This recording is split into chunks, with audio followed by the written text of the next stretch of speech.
I'm seeing Brock Purdy almost taken out by Clelin Ferrell. I'm seeing Sam Darnold going 1 for 5 in training camp. Nick Bosa still not at training camp amidst a contract holdout. I think it's interesting how we pencil the 49ers basically into the NFC Championship game every year when I'm wondering, why are they regression proof? I'm looking at what's going on with their quarterback situation, and I'm thinking what's happening. You're expecting that Christian McCaffrey is going to stay healthy for a full year? I don't expect that. And I'm wondering, where is all the super positivity for the 49ers? Is it actually warranted this year? Or are they getting by on reputation? Well, first of all, who's penciling the 49ers in every year? 2 years, when they first made it with Jimmy G and lost the Chiefs in the Super Bowl, I don't think a lot of people had them. Then it was shocking when they weren't supposed to be there. When they beat Green Bay in a cold night with a block punt. No one thought they'd be in the NFC title game last year. Then last year, when everybody got hurt, everyone assumed they'd be gone as well. So they sort of are the scrappier team. I don't think they're a favorite. Okay, but if I asked you, are the 49ers a top 5 team in the NFL? Well, this year, yes, but not last year, no way. Okay, well, they're a team that does have Super Bowl expectations. Yeah, now they're definitely a top 5 because they've done it. They've been in the NFC title game three of the last 4 years with no one expecting anything out of them. Right, that's what I'm saying now. Right. But you said they pencil them every year. This is a team that I think have always been underrated, and I think people are still underrating them now. Wow. I think people do not understand how good this team is because they're not built like other teams. They don't have the star quarterback. They don't have Joe Burrow. They don't have Josh Allen. Yeah. They don't have Patrick Mahomes. What they do have is something completely different that I think defies the current NFL and is, in many ways, just they're zagging when everyone else is zigging. Okay. Sorry, it's the other way around. Yeah, so right. that gives them an advantage. But I think that at some point, doesn't it catch up to you? No, it's not so far. Okay, well, but I'm thinking about this year, and I wouldn't be surprised if this is a step back year for the 49ers because I just can't get past this quarterback thing.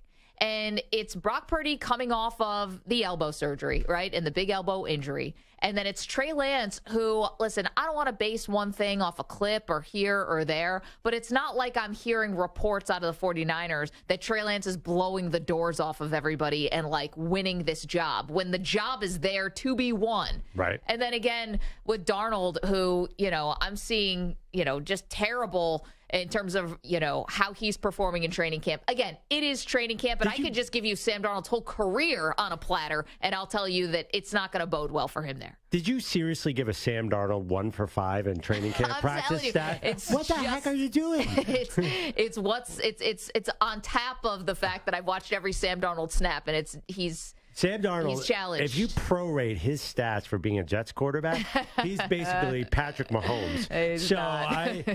I just think that quarterbacks get with Kyle Shanahan and they improve. And listen, Brock Purdy, Mr. Irrelevant, led them to 10 straight wins at the end of last year. Brock Purdy. I mean, we saw he was supposed to be good at Iowa State. It never really came together.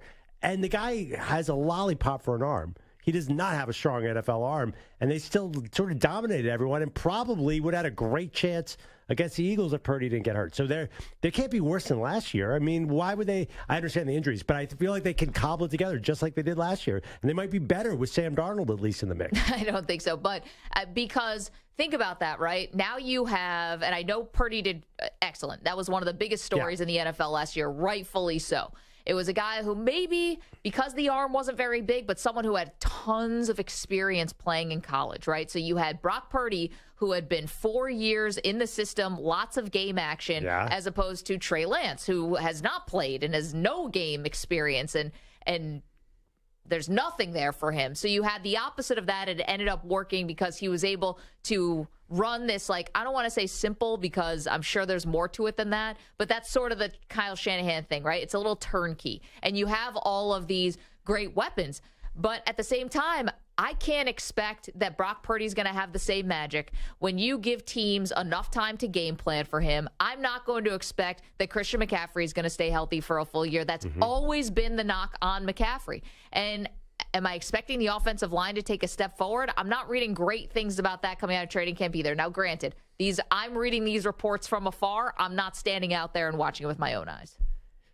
Yeah, again, it sounds like we're kind of downplaying the Niners, at our own peril because Again, look at the year before, last year, the year before. First of all, their running back before McCaffrey got there has been a list of nobodies like Elijah Mitchell and Raheem Mostert, who stepped up and were incredible. I think the last thing you have to worry about is Kyle Shanahan figuring out a way to get some yards on. The question always with them is health. They're one of those teams that always gets injured. Yep. I need something on the record here, and I need everybody to help me. I need your reaction now compared to when Sam Darnold wins an NFL playoff game. Because it is happening, Maggie. Listen, it is an inevitability. They need 3 quarterbacks because all 3 will get hurt. All 3 will play. So I have no problem with... Okay, at some point also, is that Shanahan not scheming up that his quarterbacks can be protected a little bit? In the NFC Championship game, he sort of left Brock Purdy with Hassan Reddick coming through like a freight train. Yeah, but, I mean, listen, you're going to fault Shanahan for his offensive gameplay. Tell me a play caller you'd want instead of him. There's only 1 or 2 that I would accept. I'd rather have Bruce Arians. I'd rather have maybe a LaFleur. Maybe get out of here. Give me Sean McVay any day of the week. I take McVay and Reed. Bruce Arians is out of the league. Oh, yeah, Andy Reid. Yes, thank you. Yeah, you would take a LaFleur? You're just trying to randomly think of play callers. I never remember who's the Green Bay coach and who's the other coach. Mike Matt, it's the same guy. I mean, I think Shanahan's probably, I guess Andy Reid is the main company. Kyle Shanahan is unbelievable. I don't know why you have a problem with him, at least as an offensive coach. I understand some of the bigger picture stuff. Well, I mean, he's got some high-profile failures. I mean, why? Like I don't have 28-3 would be one. But he wasn't the head coach. 10-point, but offensive coordinator with a defensive coordinator, a defensive-minded head coach. Yeah, who should have stepped in and said, "Don't do this. Okay, well, stop throwing the ball." Okay, that's not Shanahan's fault. Okay. A little bit. We're going to disagree on that because I think he wears that. I think having a double-digit lead in the fourth quarter of the Super Bowl he wears and losing to Mahomes. Okay, but I mean, Tyreek Hill broke free on a deep pass. I'm just telling you. You're asking, does it not go on his permanent record? It would go on everyone else's. It'd go on Mike McCarthy's if we were talking about McCarthy. It does. It should go on his. But if anything, credit the fact that they're going into camp with Trey Lance coming off a broken ankle. Yeah. Brock Purdy with a Tommy John situation, basically, and Sam Darnold, and they're still 4th in the entire NFL in Super Bowl odds, shows you how much respect this guy gets. He does get respect, and I respect the hell out of him, but the Trey Lance thing is their own doing. That's also got Shanahan's fingerprints on it, because do you believe that John Lynch is really sitting up there making these decisions unilaterally? He made that. No way. Well, isn't the narrative that Shanahan wanted Mac Jones and the John Lynch and the other guy, the president, wanted Trey Lance, and they convinced? That's the narrative. I don't know if we've ever really gotten to the bottom, because now nobody wants to wear Trey Lance. Like it's like the failure is an orphan, right? And success has many fathers, or whatever that. I've even heard you say this. Everyone thinks that Kyle Shanahan wanted Mac Jones. I think that there was a thought about Mac Jones, and I think that Shanahan and all of them came to a consensus that they wanted Trey Lance. They all should wear that. You don't think the offensive-minded head coach should have to wear who the quarterback is? No, okay. But also, too, we've seen Trey Lance play 4 games. So I think this is a little premature. But why isn't he killing it at camp? He's 23 years old. He's coming off a broken ankle. You're right. He has not played a ton of football. And he's had some bad camps, and then there are reports that he's improved greatly from last year. So who knows? It's camp. You cannot take these headlines seriously. And don't give me any more stats, because if a guy is 10 for 10 in training camp, then that tells us nothing. The only reason why I gave you that stat, I don't normally give training camp stats, is just to underscore, because you don't believe me that just watching Sam Darnold is enough to tell you that he's not a competent quarterback, that I needed to give you that stat just to underline it. I've seen Sam Darnold have some good drives, and he has never had a coach like this or anywhere close. You know, I actually, he was in Carolina last year, right? Like, yeah. I have no idea what that was all about. That should be did not count at all. Yes, he failed as the Jets quarterback, but a lot of that was on the team. Can't you admit we didn't really get to see what Sam Darnold might have been in another situation? Well, we did in Carolina, but yes, I mean, the Jets are their own brand of failure. Maybe not this year with Rodgers, but they're their own brand of dysfunction and bad and punchline. But it didn't get that much better in Carolina. Okay, here's why. Even as down as you are on the 49ers right now, I don't even think you can rule them out because of one reason. Look at their conference. See, I mean, come on. But you don't, I mean, I know the Seahawks just had some injuries with the running backs, which is a bummer, right? But running backs are generic. Who cares? Seahawks might. I don't know if I think that's going to be a neck and neck dogfight. I don't think Seattle. I think that was a flash in the pan last year. Why can't Geno do the same thing? Great.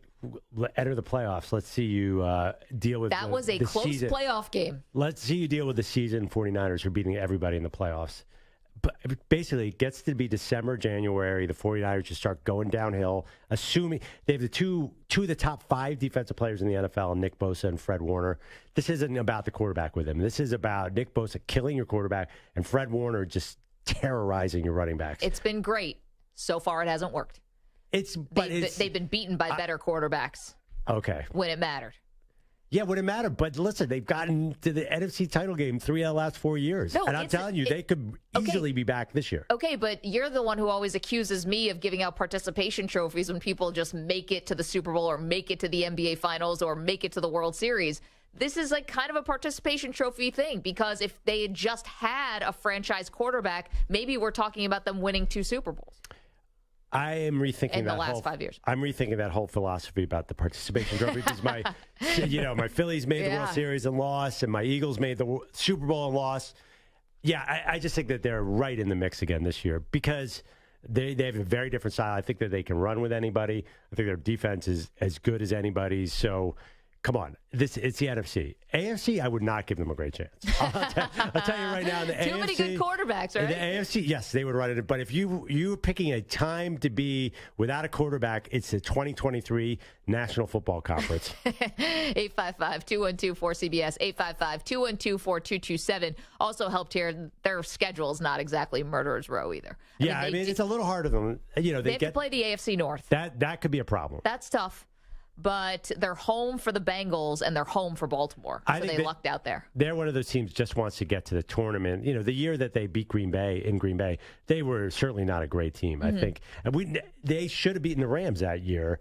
Now, again, the defense, I think, hurt them as well. It's not just Kyle Shanahan's play calling. Kyle Shanahan's great. This year, that's one of the many things I'm excited to watch with you, Maggie. What's that? Is how the Niners do with these quarterbacks. I think we were sort of like setting up these situations that we're both eager that we disagree on.